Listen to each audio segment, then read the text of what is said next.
आउँदैन।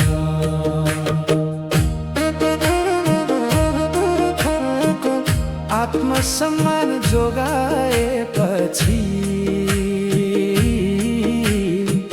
स्वाभिमानको रक्षा गर्दै संसारमा शान्ति फैलिन्छ।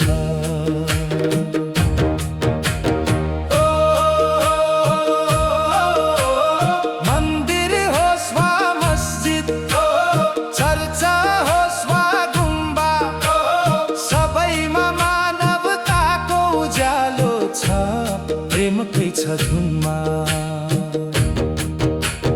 रङ फरक, भाषा फरक, आस्था फरक भए पनि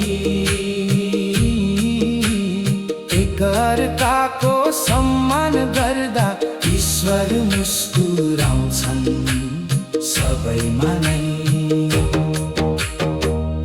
एक धर्मले अर्को धर्मको अनादर गरेर शान्ति आउँदैन।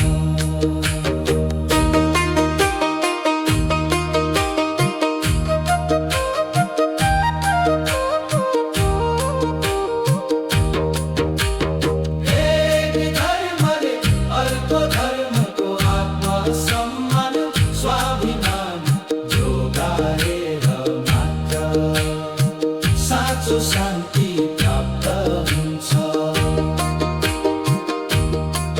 न त घृणाले जितिन्छ, न त अपमानले संसार। सम्मानले मात्र खुल्छ मानवताको सुन्दर द्वार।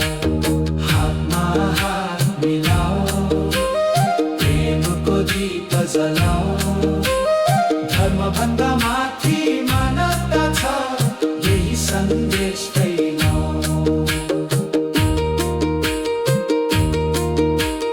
तिम्रो विश्वास तिम्रो अधिकार, मेरो विश्वास मेरो, तर सम्मान गरौँ एकअर्कालाई, यही हो बाटो राम्रो।